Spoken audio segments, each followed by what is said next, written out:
Okay, so picture this. You're walking along and you stumble upon a structure that literally looks like it shouldn't exist. We're talking about a bizarre, crooked, 7-story house that completely defies gravity. I mean, your first instinct would probably be to just back away slowly, right? You'd be wondering how the whole thing hasn't just collapsed into dust. It honestly looks like something ripped straight out of a dark fantasy novel, pieced together in this wild way that just doesn't belong in the real world. Welcome to The Explainer, folks. Let's get into it. This absolute architectural oddity is hidden away in a small village in Linqiu County, China. And looking at it, it begs one immediate massive question. Who on earth built this thing? Or better yet, what kind of massive construction crew could pull this off? You look at a tower this size and you instantly picture, heavy scaffolding, giant cranes, and an army of laborers working around the clock. But the real story behind this towering mystery? It is way, way stranger than you could ever imagine. Section 1. One man, 10 years, the impossible architectural feat. The craziest part of this whole mystery boils down to just one number: 1. This massive, sprawling 7-story house wasn't built by a crew at all. It was built entirely by one single man, a 55-year-old local farmer named He Gongzhou. No architects drawing up fancy blueprints, no foreman barking orders, just He, working in total isolation. And he was driven by this incredible secret motive that we're going to uncover in just a minute. The locals? Well, they thought he'd completely lost his mind, but he was just totally laser-focused on his goal. To really wrap your head around the sheer madness of this project, you gotta look at what he was actually using. We're talking mud, stone blocks, concrete. Now just imagine hauling that kind of dead weight up 7 flights of stairs for 10 years.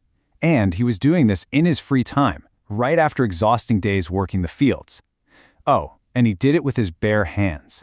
No power mixers, no cranes, none of that. He literally hauled every single piece of this massive tower into the sky all by himself. It's actually unbelievable. Section 2. Define death and disaster. The physical toll of a decade. Now, when you try to do the impossible, your body is inevitably going to push back, hard. It actually took him half a decade just to build the foundation. 5 solid years of moving earth and stone before he even started building upwards. And those middle years? Absolutely brutal. He got hit with severe illnesses that left him bedridden for months at a time. And then it gets worse. While working on the 2nd floor during a violent rainstorm, he slipped. He took a terrible fall and ended up in the hospital for weeks. But guess what? The absolute second he could walk again, he was right back at it, totally obsessed. Until, finally, the house was completed in 2016. At first, the local government stepped in and tried to shut the whole operation down. They were terrified. They genuinely thought he was going to get himself killed in a sudden structural collapse. But then, this really fascinating shift happened. They realized that absolutely nothing was going to break this guy's determination. He wasn't going to stop. So instead of fighting him, they pivoted to trying to keep him alive. They actually set him up with a quarterly financial stipend, and get this, they even paid a local shop to supply him with daily steamed buns so he wouldn't starve while he was up there working on the scaffolding. And it wasn't just the government whose heart softened toward him. By the time he reached the top floors, the very same villagers who used to call him crazy were so deeply moved by his unrelenting dedication that they actually stepped in to help. The local community physically pitched in to help him finish those final 2 floors. The sheer, stubborn persistence of this man completely transformed him. He went from being the village eccentric to an absolute local legend. Section 3. The heartbreaking secret motive. Why build an empty tower? So we know how he built it. We know what it cost him physically. But why? Honestly, why would a 55-year-old farmer sacrifice a decade of his life, practically break his own body, endure horrible hospital stays, and build a massive, wildly dangerous, empty tower with his bare hands? What is the secret driving force that makes a person do the impossible? Well, it turns out he built it because of a promise. Years ago, his 2 brothers went to the city to work. And when they left, they promised too that they would return with enough money to build a huge home where all of them could live together under one roof.